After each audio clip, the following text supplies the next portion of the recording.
مساء الخير يا جماعة، مش لايف متأخر شوية عشان أنا في الماتشات اللي زي دي الواحد طبعا ما بيحبش إن هو يطلع يتكلم بعدها، عشان ممكن يبقى كلام انفعالي، بيبقى الواحد متضايق. ممكن يقول حاجة تزعل حد. فبفضل دايما في الماتشات دي إن الواحد يهدى بعد كده يطلع يتكلم. أهم حاجة في الفيديو ده إن أنت لو من النوع اللي للأسف خلاص بقى موجود كتير مؤخرا، وده اللي بقى بيمرق اللعيبة علينا. لو انت من النوع اللي هو بيزايد، ومن النوع اللي دايما حاطط في دماغك اللي بينتقد ده لجان إلكترونية، لا عايزين تهدوا النادي، لو يبقى الفيديو ده مش ليك وخلاص. يبقى انت بالنسبة لك الدنيا حلوة، شايف ان مفيش مشاكل، شايف ان احنا مش محتاجين ننتقد. تمام، مفيش اي مشكلة. مفيش اي مشكلة عندي، بس عندك مشكلة، انت عندك مشكلة.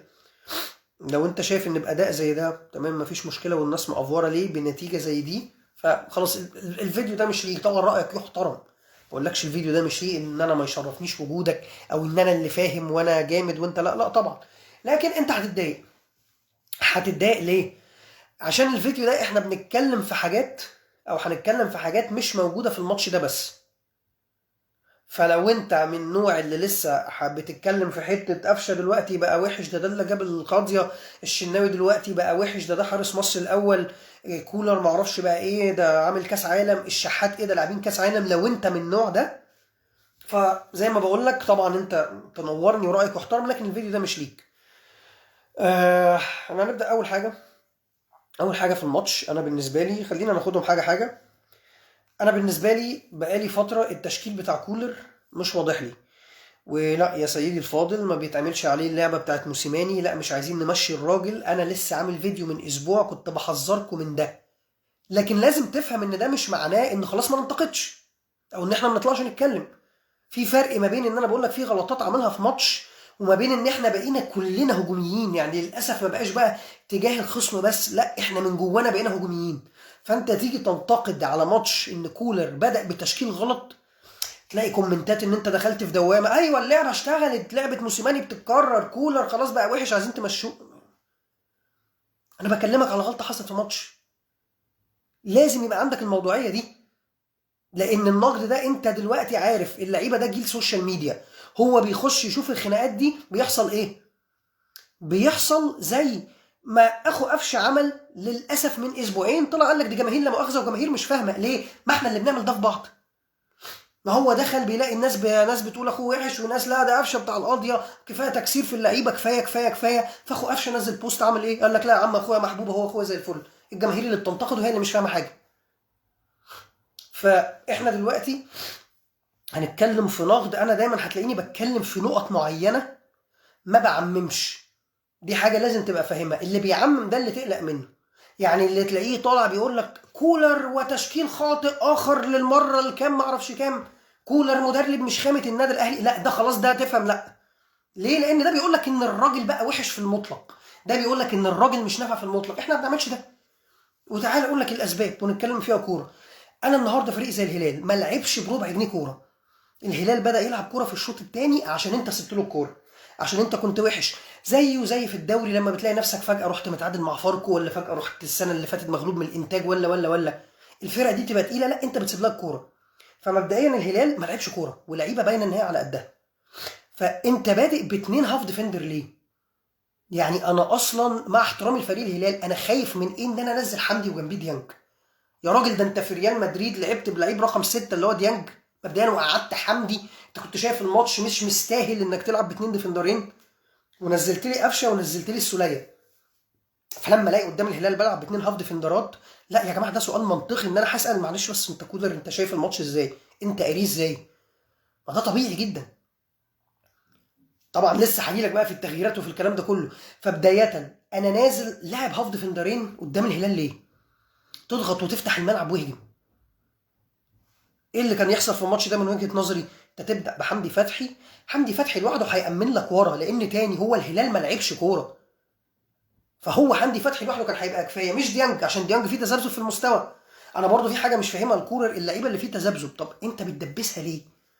انت بتحرقها ليه قدام نفسها وقدام الجماهير؟ يعني انت لو ديانج كان غلط النهارده، ان لو بتقول لي بقى حملات ولجان، لا ديانج كان هيتسلخ خلاص بقى، الماتش الرابع على التوالي بيخلق، فهو مش موفق. وانت في الماتش ده مش محتاج غير هاف ديفندر واحد، العب بحمدي فتحي، جنبيه تلعب بمين؟ عندك مروان عطيه وعندك القندوسي، وعايز تلعب قدامهم الشحات تلعب، لان انا واحد كنت نفسي نجرب شحات في رقم 10، لكن للاسف بسبب مستوى الفريق انت مش عارف تحكم. فانا واحد من الناس قلت ايوه حلوه قوي ان الشحات رقم 10 وعبد القادر قدام ارميه في الصندوق، هو بيفنش حلو، ولما يبقى مرمي في الصندوق مش هيبقى عنده مجال ان يحنكش كتير ويرقص كتير، هو قدام الجون فهيخلص. لكن انت تلاقي حاله الفريق في المجمل كده، فانت ما تعرفش تقيم. يعني انا لما اجي دلوقتي اقول لك الشحات فشل في مركز رقم 10، انت هتقول لي يا عم انت عبيط، هي الناس لعبت كوره عشان تشوف فشل ولا لا؟ فهي دي الفكره. فانت دلوقتي زي ما بقول لك، انت كنت تلعب بحمدي فتحي جنبيه مروان عطيه او القندوسي وقدامهم الشحات. ليه؟ لان انت ما فيش سبب يخليك تبقى خايف من الهلال. وانا حزين على هيبه النادي الاهلي، هي هيبه النادي الاهلي راحت فين؟ الفرقه دي انت كنت بتنزل تدوس عليها، بتدوس عليها نفسيا وبتدوس عليها في الملعب. يعني ده تدوس عليه نفسيا ان فتحي كلام هو هاف ديفندر واحد اخرك وانا ههجم قدام، فمبدئيا انت هتضغط عليه، هيلاقي ان انت مش خايف، هيلاقي ان انت عامل عليه كماشه هجوميه. فريق ضعيف زي ده لعيبته هتتوتر، لعيبته ثقتها هتتزعزع في نفسها، المدرب بره هيحتاس. بس تخيل يلاقيك نازل باتنين ديفندر وبتلعب بتحفظ وبناءك للهجمه بطيء، فطبيعي هيحصل زي ما حصل الشوط الثاني. انت متخيل المدرب بتاعهم في اوضه اللبس قال لهم ايه؟ اكيد قال لهم انزلوا العبوا كوره اضغطوا خلاص يا باشا هم محتاسين. انت لو مكان مدرب الهلال هتعمل كده، هتقول له يا باشا ده محتاسين خلاص، انسى بقى الحذر اللي احنا عاملينه ده، اضغط عليهم قدام.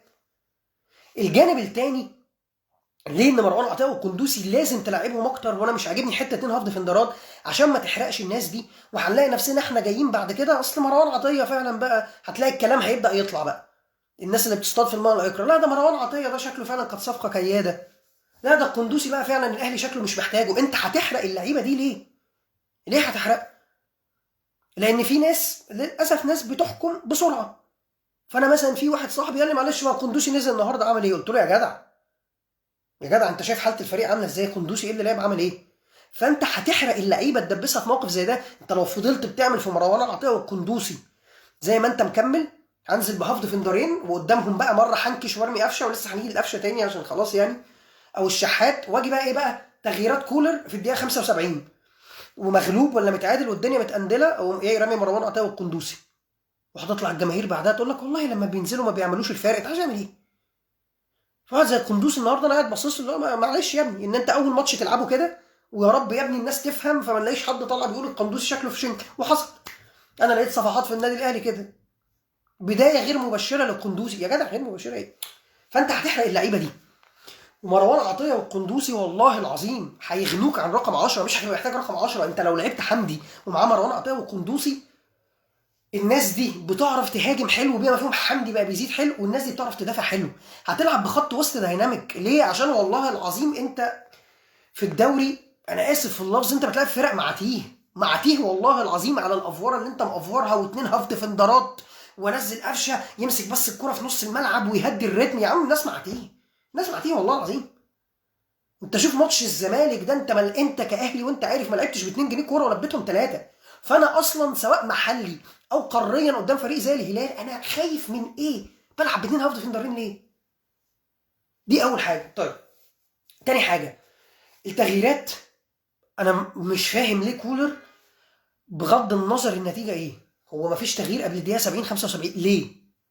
وتلاقي دايما التغيير هو بيطلع اكتر لعيب نشيط، فدايما هتلاقي مع كولر اول تغيير او تاني تغيير اصلا اوت، يعني هتلاقي اول تغيير او تاني تغيير غلط. ممكن في التغيير الثالث يبدا بقى ايه، زي مثلا في ماتشات كاس العالم، قفشه مثلا في ماتش ريال مدريد خارج ثالث او رابع واحد ليه؟ ممكن مثلا تلاقي ماتش محمد شريف من نص كوره خارج من الدقيقه 85 ليه؟ تلاقي مثلا اول واحد ايه يطلع لك الشحات مثلا. فانا عندي مشكله في وقت التغيير، وعندي مشكله مع اللعيبه اللي بتنزل. ف انا تاني رايي الفني لا بنكسر في الراجل، وانا بنقول الراجل مش نافع، انا هو بكلمك في الماتش ده بس، بكلمك في طريقه لعب عامه. انا اتنين هاف ديفندرين دي ما ينفعش ان انت تلعبها، ما ينفعش ان انت تلعبها في حاله واحده بس. الفرق اللي بتعمل كده اللي هي بيبقى عندها ناس قدام تنانين، هو عنده مهاجم وونجين تنين مجنح، هم هيقوموا بالليله قدام لوحدهم، مش محتاجين حد ورا. مش محتاجين حد ورا. لكن انت ده مش الحل عندك، انت اوريدي الناس اللي جوه بعافيه، انت بقالك فتره لعيبه خط الوسط هي اللي بتجيب الاجوان. يعني انت في ماتش زي الزمالك ده تحركات حمدي فتحي واسيستاته، كهربا طبعا وعمل، لكن هتلاقي الثلاث هجمات تحركات حمدي فتحي اللي خلصته لك. الهاف ديفندر هو اما طلع خلصه. فانت ما عندكش قدام ناس تقيله عشان تقول انا هامن نص الملعب اتنين هاف ديفندرات والشحات مع شريف مثلا، شحات 10 وقدامه شريف ولا تو ولا هم هيقوموا. لا، ده مش هيحصل. فبالتالي محتاج لعيبه خط وسط دايناميك، محتاج لعيبه تفتح لعب حلو. وزي ما بقول لك الاهم من ده كله ان يا ريت ما تحرقش لعيب زي القندوسي ولا لعيب زي مروان عطيه. الناس بتتسرع في الحكم، مش كل الناس منطقيه. يعني ابو جينا محمد يعني هو ده راجل منطقي، قال لك ما تحكمش على قندوسي. للاسف بقى يا فندم احنا مش كل الناس عندها المنطقيه بتاعت حضرتك، وحضرتك عارف ده. فللاسف هنلاقي ناس قندوسي شكله طلع في شنك، ده مروان عطيه شاف شكله صفقه كياده. واللعيبه دلوقتي خلاص احنا بقينا عارفين الجيل ده كله رامي دماغه للسوشيال ميديا، فهيأثر عليه. هتقول لي لا احترافي المفروض ما ينفعش، انت عارف انه هيسمع وهتأثر عليه، وهيخش بقى في دوامه انه متضايق او ده لو لعيب محترم. لو لعيب مش محترم هيبعت اخوه يشتمنا. زي مين؟ زي ايمن اشرف وزي قفشه وزي اخو الشحات زمان. ما احنا بقى لازم نجيب الجديد، ما انت ما تقوليش بتجيب الجديد، لا انت لازم بقى، ما دي عقليه اللعيب، انت لازم تتكلم في المواضيع دي. لان خلاص سيب اللعيبه بقى مقموصه وضربه بوز ومكشمه لك ومش عاجبها. فالمحترم منهم هيتضايق او هيشتغل على نفسه، والتاني خلاص هيسمع، وتاني يوم ينزل لك ستوري على اغنيه عنبه انا مش شايفكم انا مش سامعكم انتوا غش وقش انتوا خلاص، ونقعد بقى في جو فاهم المهرجانات والسرسجه اللي هم عايشين فيه ده بس. طيب تيجي دلوقتي لعيبه عايزين نتكلم عنها. الشناوي. انت دلوقتي انت كمشجع لازم تبقى فاهم حاجه. تمجيدك للعيبه ده هو اللي مراها، ومش معنى ان انت تنتقد لعيب ان انت بتقول ان طول عمره كان وحش. بمعنى ايه؟ بمعنى ان ما ينفعش الشناوي بقاله موسم ونص الناس مقتنعه ان احنا متربصين ليه، وكل ما تجيب سيره الشناوي لا ده حارس مصر الاول، لا عايزين توقعوه. طيب انت تاني اسال نفسك سؤال، هل الشناوي مستواه ثابت؟ لا. هل غلطات الشناوي غلطات وارده بيقع فيها اي حارس؟ لا. ومش فكره بيقع فيها اي حارس بس، ما هو انت دلوقتي حطه قيمه عاليه ان انت شايف انه اصلا فوق النقد. فتعالى انت شوف بقى اللعيب اللي انت شايفه فوق النقد، هل الغلطات اللي بيعملها دي مقبوله؟ لا. هل بص، في غلطات لحارس اللي هو ايه، حصل دربكه مع فاهم، لكن في غلطات اللي هو بيطلع الكوره غلط، بينط غلط. الشناوي بقاله فتره، وقلت الكلام ده في اللايفات اللي عملتها في ماتشات كاس العالم، الكور الارضيه بتخبط في صدره وتقع ينزل يجيبها تاني. ففي مشكله عنده. الشناوي محتاج حد يتكلم معاه نشوف بقى المشكله دي ذهنيه، المشكله حركه بطيئه. يعني مثلا الكور اللي بتتشاط، سيبك من الفاول بتاع النهارده، لان ده هو ما فيهوش لا فنيه ولا في حاجه، هو يعني وشناوي اصلا واقف غلط. يعني شناوي واقف غلط ونطت عليه متاخر. الكور اللي بتتشاط في المقص اللي بيتثبت فيها، هتلاقي الشناوي حركته بطيئه، فهو بيعمل ايه؟ لو الكره مثلا متشاطه في المقص الشمال، انت شوفها بالراحه، هتلاقيه بيقوم مايل على اليمين عشان تديله المومنتوم، تديله دفعه ويطلع ينط.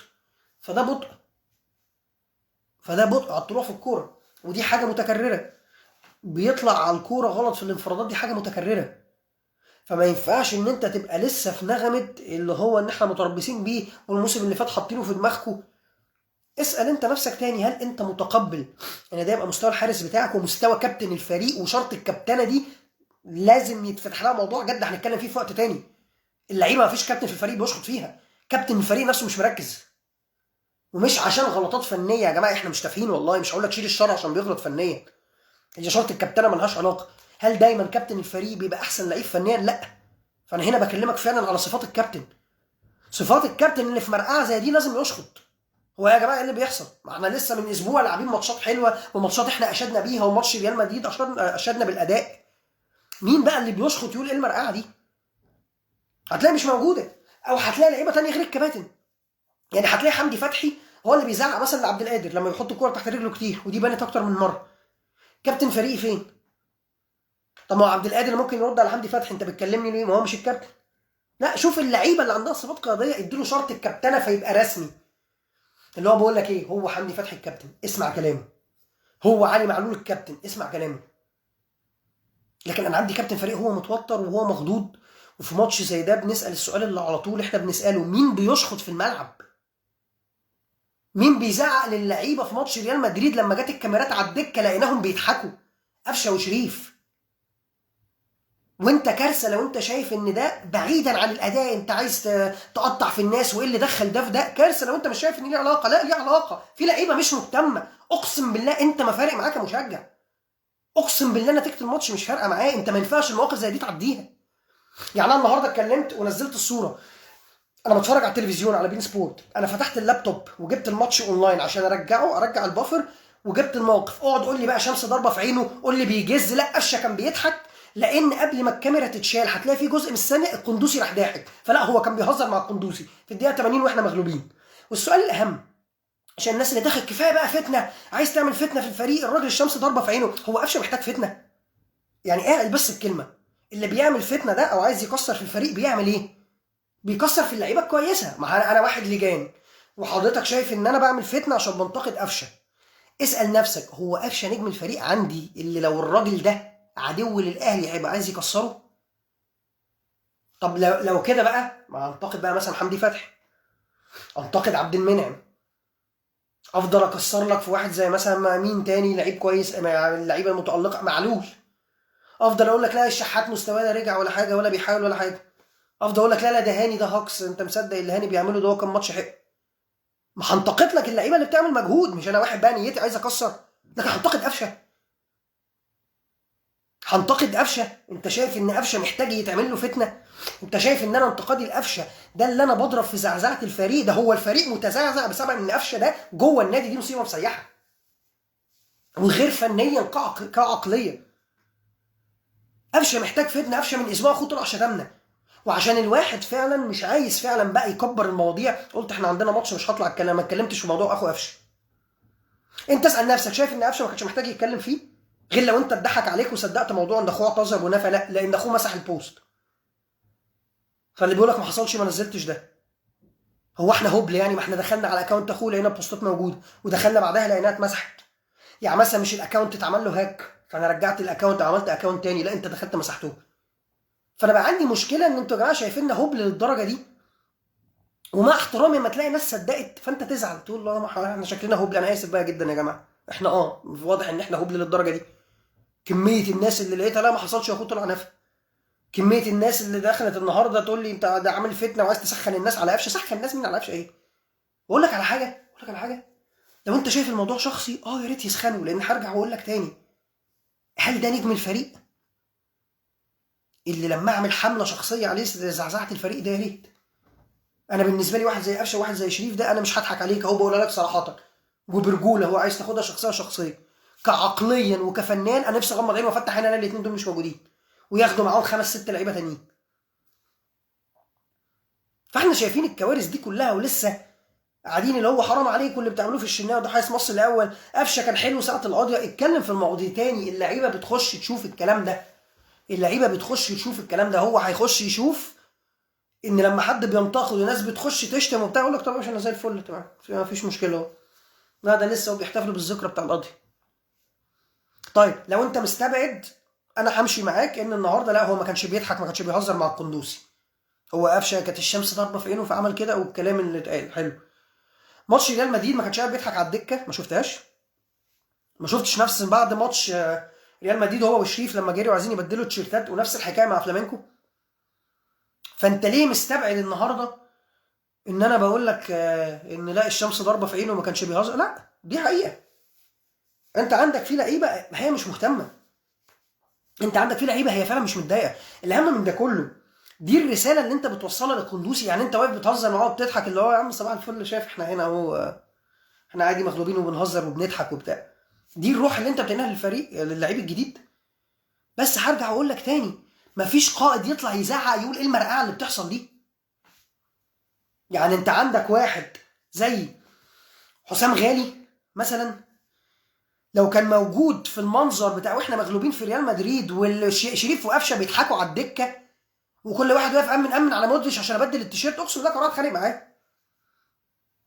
مش هقول لك، بقول لك ايه، مش هقول لك وسام غالي، شوف اللعيبه اللي عندها حميه، واحد زي عبد المنعم، واحد زي حمدي فتحي، خارجين من ماتش ريال مدريد دخل على اوضه اللبس العيال متضايقه. انت في لعيبه راحه، ده كرنفال، عارف اللعيبه بقى بتاعت البلاي ستيشن بقى، ايوه بقى. فانت النهارده ما تجيش تقول لي لا قفشه ما كانش بيضحك مع القندوسي، لا ده قفشه الشمس كانت ضاربه في عينه. تيجي هنا بقى لحاجه تانية كمان اهم من ده كله. الشناوي يا جماعه، انا من الموسم اللي فات الشناوي لازم يقعد ويحس ان مكانه في خطر. وتاني احنا ما بنبتدعش حاجه جديده، وللمره المليون انا الواحد زي ان كل فيديو لازم انوه، والله ما لجان، والله بنحب النادي ساعه عصام الحضري جوزيه عمل ايه؟ راح اشترى له نادر السيد. هل جوزيه مثلا كان لجان وعايز يكسر في الحضري؟ كان عندهم مشاكل شخصيه، سيبك من ده، بس الحضري كان وحش، راح اشترى واحد زي نادر السيد عشان الحضري يحس ان مركزه في خطر. فمش حاجه جديده، ما بنكلمكش في ان لا طبعا ازاي حارس منتخب مصر الاول يقعد احتياطي او تجيب له واحد تاني، لا عادي بتحصل. امال انت المفروض ايه اللي يحصل؟ طيب انا كمشجع انت مش عايزني انتقد، لا ده قفشه بتاع القاضيه، وده قفشه الجامد، وده الشناوي حارس مصر الاول، حلو، فانا كمشجع مش هنتقد. وكاداره انت عايزهم يطبطبوا على اللعيبه، لا وعادي حصل خير وده بيحصل. فانت مستني الموضوع يتحل لوحده؟ يعني مستني ان انت مره تنام وتصحى يبقى قفشه وشريف لا هم خدوا عهد مع نفسهم لوحدهم ان هم هيسترجلوا وهيبطلوا استهتار؟ يعني مش فاهم. ان الشناوي لا لا خلاص والله يا جدعان هلعب برجوله، والله هركز بقى، مش هطلع غلط، مش هنط متاخر. انا برضه في انا مش فاهم، انت كمشجع انت شايف انها تتحل ازاي؟ ما هو لازم تتحل ان انت تتكلم في المواضيع دي، لازم تتحل. هتقول لي يا عم انت مين؟ انت عندك 20,000 يا عم سيبك مني، ماشي. قعد اللعيبه دي احتياطي، واحد زي مصطفى شوبير، مش هقول لك اشتري لعيبه، الميركاتو قفل فخلاص مش هنفضل بقى نندب على حاجه قفلت. يعني انا ممكن دلوقتي اقول لك المهاجم فين، الباك الشمال فين، صانع الالعاب فين، اتنين مساكين فين، والله محتاج مساكين. ما تفضلش تعد لي وتقول لي لا ده انت ربيعه وعبد المنعم ومتولي واسف، والله محتاج مساكين، والله محتاج مساكين تاني. فخلاص همشي معاك في ان الميركاتو قفل فده مش وقته، فتقول بقى خلاص الاداره هتعمل لك ايه. لكن لسه هيجي وقتها، ما انت لازم هيجي وقت هتتكلم برضو على الاداره ان في ثلاثه، انت عندك ثلاثه ميركاتو وحشين، ثلاثه ميركاتو وحشين باشا، ميركاتو قفشه وحش. هتقول لي ساعتها اقسم بالله ساعتها ما كان عندي صفحه، وساعتها قلت قفشه اخره لعيب رقم 8 مش صانع العاب، ومفيش لعيب يبقى احتياطي في بيراميدز هيجي عندك اساسي ويتالق. فانت مش الميركاتو اللي فات ومش اللي قبل، انت ميركاتو قفشه وحش. عايز تتكلم بقى بشكل اكبر، الميركاتو اللي خايمه ايمن اشرف يبقى مساك اساسي، ده ميركاتو وحش. وبيبان دلوقتي، بتبان لما في فرق اتغيرت، بتبان لما فرق بدات تزوم عليك، بتبان لما تروح تلعب كاس العالم للانديه ان انت في عندك لعيبه لا هي خاماتها ما كانش ينفع تلعب في النادي الاهلي. فمثلا واحد زي مصطفى شوبير ما تلعبه وتقعد الشناوي، ايه المشكله مصطفى شوبير يلعب؟ والاهم زي ما انا قلت في بدايه الفيديو، انت اصلا خايف من ايه؟ يعني ايه اللي ممكن يبقى اسوأ؟ هتقول لي خايف مصطفى شوبير ينزل ما يغلط، الشناوي ما بيغلطش. زي مثلا انا من اسبوع قلت صعد مهاجم من الناشئين، والناس قالت لي لا يا عم بقى احنا ناقصين، انت كل واحد هيهبد، هي متبهدله كده، هتقوم مطلع واحد من الناشئين هيبقى اوحش من شريف، هيبقى اوحش من شادي حسين. هي دي الفكره. فانا اصلا الى الان انا حته ان انت تجرب تصعد لعيبه من تحت، انا ما اعرفش انت خايف ليه؟ مين النجم اللي عندك اللي انت خايف لا بلاش اخد ريسك في حد تاني لا الدنيا تبوظ؟ ده انا كل ده بفترض معاك لو مصطفى شوبير حارس وحش، مصطفى شوبير حارس حلو، مصطفى شوبير حارس حلو، لعبه وخلي الشناوي يقعد. هقولها لك صراحه، شرط الكابتنه لازم تتشال من الشناوي تاني، مش عشان غلطات، مش عشان فنيات، عشان هو نفسه واقف خايف، هو نفسه واقف مش مركز. فانت دلوقتي الخلاصه عشان ما نفضلش نفتح في مواضيع تانية، انت المشكله اللي انت فيها دي كله مشارك فيها، كاداره وكلعيبه وكجهاز فني، في بعض الماتشات اللي بيبدا بتشكيل مش هقول خاطئ بس مش متناسب مع الماتش، زي النهارده ان فريق زي الهلال انت بتبقى خايف ونازل لي بهاف ديفندرين فالدنيا بايظه قدام، لا، وان التغييرات متاخره، فانت الكل بيشارك فيها. انا رايي انت لازم تصعد باك شمال، معلول هيشحر، هو معلول هيشحر منك، صعد مهاجم وجربه. هرجع واقول لك تاني هيبقى اوحش من شريف مستحيل، يعني ده دي كارثه بقى تانية اساسا. يعني لو انت الناس اللي تحت اللي انت حاكمني عليهم نطلع مهاجم ليه اوحش من شريف وشادي حسين، ده كارثه. يبقى احنا بقى مش محتاجين نمشي 5 و6 لعيبه، انت اقفل بقى قطاع الناشئين كمان بقى. صعد مهاجم وجربه. وتاني هرجع اقول لك، فرق الدوري انت بتلعب فرق مع تيه. انت كسبان الزمالك 3-0 من غير ما تلعب كوره. انت بتلعب فرق على الله. انت دلوقتي مين اكتر ماتش ممكن تبقى خايف منه؟ ماتش فيوتشر مثلا، عشان هو بيعرف يلعب عليك كوره، مش عشان حتى هم تقال. عندهم لعيبه كل حاجه. خايف ايه من ماتش فيوتشر؟ بيراميدز، لا بيراميدز باقي بيراميدز طول عمرها فرقه مع تيه. طلع مهاجم يا باشا وجرب. طلع مهاجم مجرب. ما تلعبش باثنين هاف ديفندرات تاني. ما تلعبش باثنين هاف ديفندرات، العب بحمدي فتحي. ديانج اكسب من وراه فلوس، انا بقولها لك صراحه. اكسب من وراه فلوس. دبابه ورجوله وكل حاجه والله يا عم. ومش قلبين عليه عشان 3-4 ماتشات حلوين وعارفين ان الحلو عنده احسن من الوحش، والله فاهمين كل ده. بس انت عارف ان كده او كده هو اصلا هيجي له عروض. مشيه. مشيه اخر الموسم وخد من وراه فلوس. خد بالك اصل انت لازم هتمشي ناس برضو، احنا مش هنفضل قاعدين محوشين. يعني بقول لك مركز زي مركز المساك، انت عندك 8 9 2 بس منهم اللي حلوين، ايوه هتعمل ايه؟ فانت عاجلا ام اجلا لازم هتعمل ده. قدام دي بقت جنينه. انا تقريبا الفريق كله جرب يلعب وينج. يعني الفريق كله جرب يلعب وينج، فاهم؟ فانت بقى قدامك عندك لازم هتفضي اماكن. لازم هتفضي اماكن. ابدا طلع لعيبه صغيره، مروان عطيه والقندوسي، ابدا بيهم ماتشات اساسيه، اديهم ثقه. ما انا برضو يا جماعه، بس خلينا نتكلم بس بصراحه. زي ما دلوقتي احنا بنقول الاداره مقصره في ان الصفقات وحشه. ما انا عندي بقى مشكله دلوقتي لما الاقي مروان عطيه، مروان كورته كويسه، والماتشات اللي نازل لعب فيها باين ان كورته كويسه، والقندوسي احنا عارفين انه مستواه حلو. انا هيبقى عندي مشكله بقى لما الاقي اللعيبه دي ما بتلعبش. فانت برضو تيجي تتضايق لما بننتقد كولر وتقول لي نفس لعبه موسيماني ومش لعبه، لا خالص. بس انا ساعتها هيبقى عندي مشكله. طب ثانيه واحده بس يا عم كولر، انت في كل مؤتمر صحفي دلوقتي بتقول الاداره بخيله ما بتجيبليش لعيبه. طب ما في 2 كويسين انت مش عايز تلعبهم ليه؟ قندوسي انت النهارده حرقته ليه؟ هنشوف الماتشات الجايه، سيبك من كده، ممكن الماتشات الجايه ياخد وقت. لكن واحد زي مروان عطيه انت حرقه ليه؟ انت مقعده جنبك ليه؟ واحد زي كريستو، هتقولي كريستو محتاج خبره ومحتاج بتاع، ما هرجع اقول لك ما انا في برضه كارثه عندي. لو انت في ماتش زي الهلال شايف ان ده لا اصل هيبقى تقيل على كريستو، ما دي مشكله. ما انا خلاص، ما انا كده خايف من طوب الارض يا جماعه، انا خايف من طوب الارض. يعني لما فريق ما لعبش كوره عامل لي برجله، وخايف انزل مروان عطيه اصل ما اكتسبش خبرات، وخايف اصل كريستو لسه جديد، وخايف على طب ما دي كارثه بقى.